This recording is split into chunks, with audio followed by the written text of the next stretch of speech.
Hello friends, this is me Wade. അപ്പോൾ എല്ലാവർക്കും എൻ്റെ ഒരു പുതിയ വീഡിയോയിലേക്ക് സ്വാഗതം. ഇന്ന് നമ്മുടെ കയ്യിലുള്ളത് N160 അല്ല N150 ആണ്. The newest Pulsar now available. അതായത് 150cc ഒരു N സീരീസ് വണ്ടി.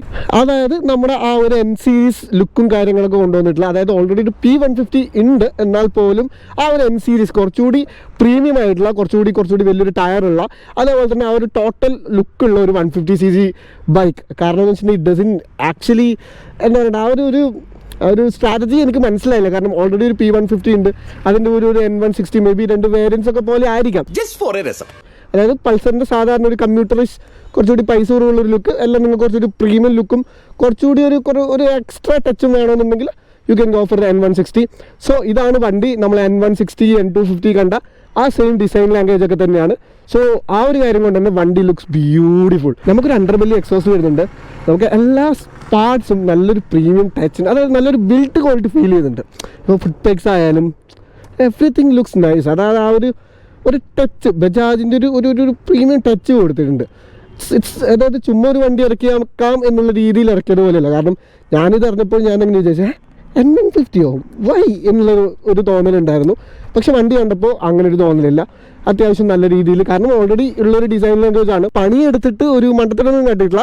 It looks nice, it looks proportional. എവിടെയും ഒരു എന്താ പ്രൊപ്പോർഷണാലിറ്റി ഇല്ലാത്ത രീതിയിൽ ലുക്കൊന്നുമില്ല. കണ്ടാൽ ശരിക്കും 150 ആണോ 160 ആണോ എന്നുള്ളൊരു ഡൗട്ട് വരും. N160 by the way oil cooled എഞ്ചിനായിരുന്നു. ഇതിൽ പ്രോപ്പർ എയർ കൂൾഡ് എഞ്ചിനാണ്. എഞ്ചിനൊക്കെ നല്ല രീതിയിൽ പെയിൻറ്റിങ്ങും കാര്യങ്ങളൊക്കെ നല്ലതുണ്ട് കാണാനായിട്ട്. പിന്നെ അതുപോലെ തന്നെ ക്രാഷ് ഗാർഡും കാര്യങ്ങളൊക്കെ കാണാം. സോ ഇവിടെയാണ് ലുക്കിൻ്റെ കാര്യം കുറച്ചുകൂടി ഇമ്പ്രൂവ് ആവുന്നത്. അതായത് ഈ ഒരു look is good, it's totally good. അതായത് ഹാൻഡിൽ ബാർ ആയാലും ശരി, നമുക്ക് ആ ഇൻഫിനിറ്റി ഡിസ്പ്ലേ ആയാലും ശരി, പിന്നെ ഈ ഷ്രൗഡ്സ് ആയാലും ശരി, ഇവിടെ പൾസർ എന്നൊക്കെ എഴുതിയിട്ടുണ്ട്. ആ ഒരു ലുക്ക്, മിറേഴ്സ് ആയാലും ശരി, നല്ല ഗുഡ് ലുക്കിംഗ് മിറേഴ്സും കൊടുത്തിട്ടുണ്ട്. നമുക്ക് എന്തായാലും ഇത് ഓണാക്കി നോക്കാം. വലിയൊരു ഡിസ്പ്ലേ ആണ് ഈ അനലോഗ് മീറ്റർ. ഒബ്വിയസ്ലി എല്ലാവർക്കും ഇഷ്ടമുള്ളൊരു കാര്യമാണ് ഈ ഒരു ടാക്കോമീറ്റർ. അതായത് ഇങ്ങനെ കൈ കൊടുക്കാൻ കയറി പോകുന്നതാണ് ഭയങ്കര രസമാണ്. ഇവിടെയാണ് സ്പീഡ് കാണിക്കുക. ഗിയർ പൊസിഷൻ ഇൻഡിക്കേറ്റർ ഉണ്ട്, ഫ്യൂവൽ ഇൻഡിക്കേറ്റർ ഉണ്ട്, പിന്നെ അതേപോലെ തന്നെ ടൈം ഇവിടെ കാണിക്കുന്നുണ്ട്. പിന്നെ ഒബ്വിയസ്ലി ട്രിപ്പ് 1ഉം ട്രിപ്പ് 2 ഒക്കെ കാണാം. പിന്നെ ഇവിടെ RPM ലിമിറ്റ് ഉണ്ട്. പിന്നെ അതിൽ ഓഫ് കോഴ്സ് സൈഡ് സ്റ്റാൻഡ് ഇൻഡിക്കേറ്ററും, അതേപോലെ തന്നെ നമ്മുടെ സൈഡ് സ്റ്റാൻഡ് ഇട്ട് കഴിഞ്ഞാൽ ഓണാവാത്ത സൈഡ് സ്റ്റാൻഡ് കിൽ കാര്യങ്ങളൊക്കെ അവൈലബിൾ ആണ്. അതായത് ഇപ്പോൾ ഓൾമോസ്റ്റ് കണ്ടുവരുന്ന എല്ലാ സാധനങ്ങളും ഈ വണ്ടിയിലുണ്ട്. പിന്നെ ഇവിടെ ഒരു USB ഇതുണ്ട്. അപ്പോൾ നമുക്ക് ചാർജ് ചെയ്യണമെന്നുണ്ടെങ്കിൽ ഇവിടെ ഒരു ചാർജറോ കാര്യങ്ങളോ വെച്ചിട്ടുണ്ടെങ്കിൽ ഫോണും കാര്യങ്ങളൊക്കെ നല്ല രീതിയിൽ ചാർജ് ചെയ്യാം. പിന്നെ അതേപോലെ തന്നെ ക്ലച്ചിൻ്റെ ഫീല് ഇറ്റ്സ് ടു ലൈറ്റ്. ഇത് ശരിക്കും ഹോണ്ട വണ്ടി പിടിക്കുന്ന പോലെ ഉണ്ട് കേട്ടോ.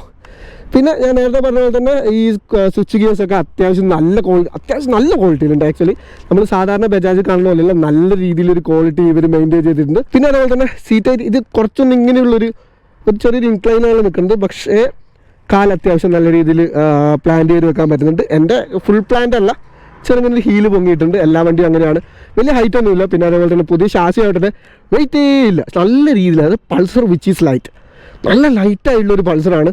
അപ്പോൾ നമുക്ക് ബാക്കി ഓടിച്ചോട് സംസാരിക്കാം. ഒബ്വിയസ്ലി ഇതൊരു പ്രീമിയം കമ്പ്യൂട്ടർ സെഗ്മെൻറ്റിൽ വരുന്നൊരു വണ്ടിയാണ്. അതായത് ട്രാഫിക്, പിന്നെ അതേപോലെ തന്നെ ഒരു വീക്കെൻഡ് ചെറിയ കുട്ടി റൈഡ്സൊക്കെ ഇതിന് നല്ല രീതിയിൽ നല്ല വൃത്തിക്ക് ചെയ്യാൻ പറ്റും. അത് തന്നെയാണ് ബജാജിൻ്റെ എയിമെന്ന് എനിക്ക് തോന്നുന്നു. പിന്നെ അതേപോലെ തന്നെ ബജാജിൻ്റെ വണ്ടി ആയതുകൊണ്ട് എനിക്ക് എടുത്ത് പറയാനുള്ളൊരു കാര്യം എന്ന് വെച്ചിട്ടുണ്ടെങ്കിൽ ഇതിൻ്റെ റിഫൈൻമെൻ്റ് ആണ്. It feels completely refined. അതായത് വൈബ്രേഷൻ ഒന്നുമില്ല. ഇപ്പോൾ നിങ്ങൾ അറവേലൊക്കെ പോകുമ്പോൾ പൾസർ പണ്ട് ഓടിച്ച ഒരാൾക്കറിയാം, അത്യാവശ്യം നല്ല വൈബ്സും കാര്യങ്ങളൊക്കെ ക്രീപ്പിങ് ചെയ്ത് കയറി വരും. പക്ഷേ ഇതിനങ്ങനെ ഒരു പ്രശ്നമില്ല. 70 പോലും 80 ഉണ്ടാകുമ്പോഴാണ് കുറച്ചെങ്കിലും ഫുഡ് മേക്കിലൊരു വൈബ്രേഷൻ വരുന്നത്. 70 വളരെ നീറ്റായിട്ടാണ് പോകുന്നത്. പിന്നെ അതേപോലെ തന്നെ നമ്മുടെ ഇൻസ്ട്രുമെന്റ് ക്ലസ്റ്ററിൽ എല്ലാ കാര്യം വളരെ ക്ലിയർ ആണ്. സ്പീഡോമീറ്റർ ആയാലും ശരി, ഗിയർ പൊസിഷൻ ഇൻഡിക്കേറ്റർ ആയാലും ശരി, അത്യാവശ്യം നല്ല വിസിബിളും ക്ലിയർ ആണ്. നല്ല നല്ല ബ്രൈറ്റ് ആയിട്ടുള്ള ഒരു സമയത്താണ് ഞാൻ ഇപ്പോൾ ഉള്ളതും. അതാണ് റിഫൈൻമെൻറ്റ് കാര്യം. പിന്നെ എഞ്ചിൻ്റെ കാര്യം പറഞ്ഞിട്ടുണ്ടെങ്കിൽ ഒബ്വിയസ്ലി ഭയങ്കര ബിഗിനർ ഫ്രണ്ട്ലി ആയിട്ടുള്ള ഒരു 150cc എഞ്ചിനാണ്. അതായത് നമ്മൾ കൈ കൊടുക്കുമ്പോൾ പെട്ടെന്ന് കുതിച്ചു പോകുന്ന പോലത്തെ ഒരു ഇഷ്യൂ ഒന്നുമല്ല. ഇപ്പം നിങ്ങൾക്കിപ്പോൾ ഇത് നമ്മൾ എക്സ്ട്രീം 160R ഒക്കെ എടുത്തു കഴിഞ്ഞാൽ ഇവന്തോ ഒരു 150 ആണെങ്കിൽ പോലും ഒരു കൈയൊക്കെ കൊടുക്കുമ്പോൾ ഒരു ചെറിയ ചാട്ടം കാണിക്കും. പക്ഷെ ഇതൊന്നും അതിനില്ല. ഇത് ഭയങ്കര ബിഗിനർ ഫ്രണ്ട്ലി ആയിട്ട് ഇതിൻ്റെ പവർ ഒരു കേവ് നോക്കിയാൽ തന്നെ ഭയങ്കര ലീനിയർ ആയിട്ടുള്ള ഒരു കേവാണ്. അതായത് ഇങ്ങനെ പോവുള്ളൂ. ഇപ്പോൾ നിങ്ങൾ നല്ലൊരു ബിഗിനറൊക്കെ ആണ്, നിങ്ങൾക്ക് ആ ഒരു പ്രൈസ്, ഇതിൻ്റെ പ്രൈസ് ഞാൻ ലാസ്റ്റ് പറയാം. അപ്പോൾ സോ ഇതിൻ്റെ നിങ്ങളൊരു ബിഗിനറാണ്, നിങ്ങൾക്ക് ഒരു 150cc വേണം എന്നുള്ളൊരു മൂഡിലൊക്കെ നിങ്ങൾ തപ്പി നടക്കുമെന്നാണ്, നിങ്ങളൊരു ബിഗിനറാണ്. അപ്പോൾ അങ്ങനെയുള്ള ഒരു വ്യക്തിക്കൊക്കെ ഇത് എടുത്തു കഴിഞ്ഞാൽ ഇതിൻ്റെ പവർ കൊണ്ട് ഒരിക്കലും പേടിപ്പിക്കില്ല. ഇപ്പോൾ ഓൾമോസ്റ്റ് എല്ലാ 150യും അങ്ങനെയാണ്.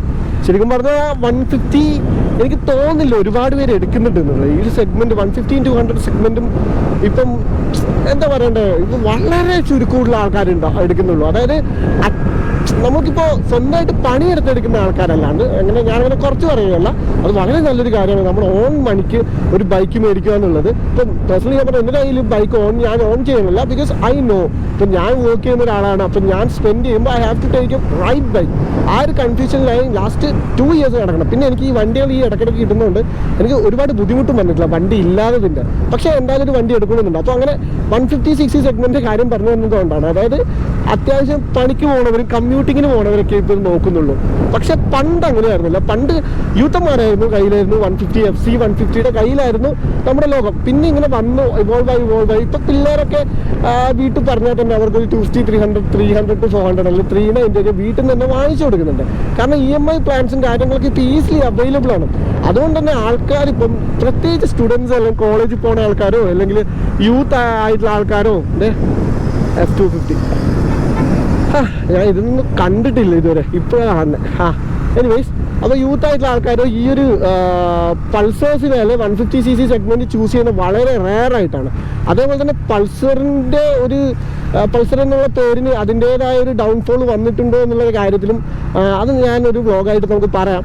അപ്പോൾ അത് പോട്ടെ, ഇനി നമുക്ക് ബാക്കി പറയാം. അതാണ് കാര്യങ്ങൾ. ഇനിയിപ്പം നമുക്ക് ബാക്ക് ടു ദ വണ്ടി. അതാണ് പവറിൻ്റെ കാര്യം കൂടി. അതായത് ഒരു ബിഗിനർ ഫ്രണ്ട്ലി ആയിട്ടുള്ളൊരു പവർ ഡെലിവറിയും കാര്യങ്ങളൊക്കെയാണ് ഈ വണ്ടിക്ക്. പക്ഷേ എന്നാൽ പോലും നിങ്ങൾക്ക് ഓവർടേക്ക് ചെയ്യണമെന്നുണ്ടെങ്കിൽ if you twist wrist, yes of course ഈ വണ്ടി മുന്നോട്ട് പോകുന്നുണ്ട്. അങ്ങനെ ഒരു പ്രശ്നങ്ങളൊന്നുമില്ല കേട്ടോ. കൈ എവിടെ കൊടുക്കുമ്പോഴും അത് പോകുന്നുണ്ട്.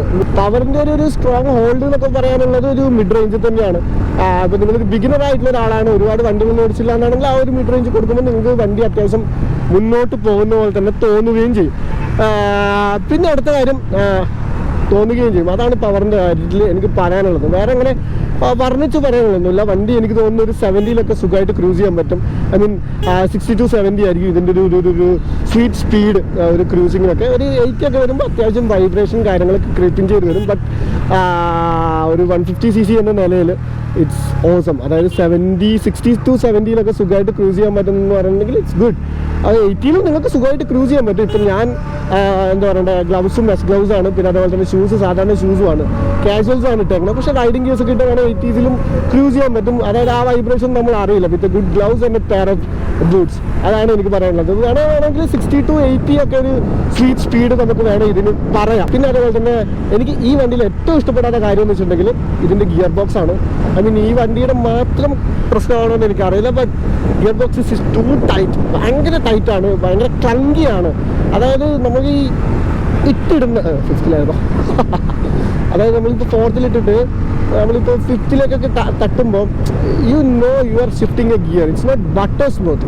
നോട്ട് എക്സ്പെക്ടിങ് ബട്ടർ സ്മൂത്ത് ആയിട്ടുള്ളൊരു ഗിയർ ഷിഫ്റ്റിംഗ് ഞാനും എക്സ്പെക്ട് ചെയ്യുന്നില്ല. പക്ഷേ എന്നാൽ പോലും കുറച്ചുകൂടി ഒരു ടൈറ്റ്നെസ് കൂടുതലാണ്. അതായത് കമ്പയർ ടു ഇപ്പോൾ ബജാജിൽ ഞാൻ ലാസ്റ്റ് ഓടിച്ച N160 F250 ഒക്കെ അത്യാവശ്യം ഗിയർ ബോക്സ് സ്മൂത്ത് ആയിരുന്നു. ഇതിൻ്റെ അത്രയും സ്മൂത്തായിട്ട് തോന്നുന്നില്ല. ഐ തിങ്ക് ഈ ഒരു വണ്ടിയുടെ മാത്രം പ്രശ്നമാണെന്ന് തോന്നുന്നു. എനിവേസ്, ഇത് കണ്ടില്ലേ, ഇങ്ങനെ വണ്ടി 60-ലൊക്കെ ഇങ്ങനെ സുഖമായിട്ട് പിടിച്ചു പോകട്ടോ. അറിയുന്നതല്ലോ 60 അങ്ങനെ താഴോട്ട് നോക്കുമ്പോൾ എനിക്ക് മനസ്സിലായത്. നമ്മൾ സിഗ്നൽ വന്നിട്ടുണ്ട്. അടുത്ത വേറൊരു കാര്യം ഇതിൻ്റെ എക്സോസ് നോട്ടാണ്.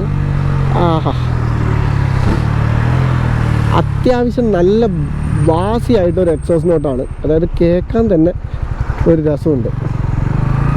നമ്മൾ ഈ റബ് മാച്ചൊക്കെ ചെയ്യുമ്പോൾ ഒരു കുറച്ചൊരു ബിഗർ ബൈക്ക് പോലത്തെ ഒരു ഫീൽ വരുന്നുണ്ട്. അതാണ് എക്സോസ് നോട്ടിൻ്റെ കാര്യം. സിഗ്നലായി കുറച്ചുകൂടി മുന്നോട്ടാണെങ്കിൽ നമുക്കൊന്ന് കൈ കൊടുത്ത് നോക്കാം. 250-കാരൻ വിചാരിക്കോ.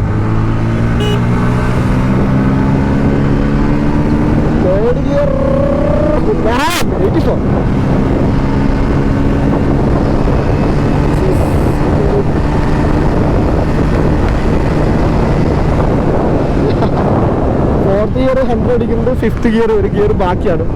നൈസ്. ഒരു 150 സാധാരണ ഒരു പ്രീമിയം 150cc വെച്ച് നോക്കുമ്പോൾ it's good, it's doing good. അപ്പോൾ അടുത്ത കാര്യം എന്ന് വെച്ചിട്ടുണ്ടെങ്കിൽ ബ്രേക്സ് ആണ്. ബ്രേക്സിൻ്റെ കാര്യത്തിലൊക്കെ ഞാൻ ഹാപ്പി കേട്ടോ.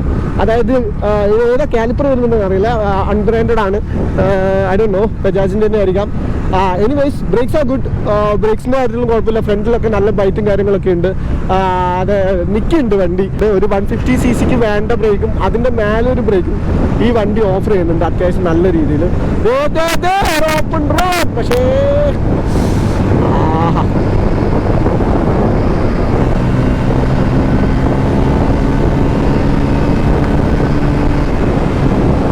ആക്ച്വലി നല്ല രീതിയിൽ വിൻഡും ഉണ്ട്. പിന്നെ അതുപോലെ തന്നെ ഇവിടെ റോഡ് ഭയങ്കര അൺഈവണാണ്. അതുകൊണ്ട് I don't trust these tyres.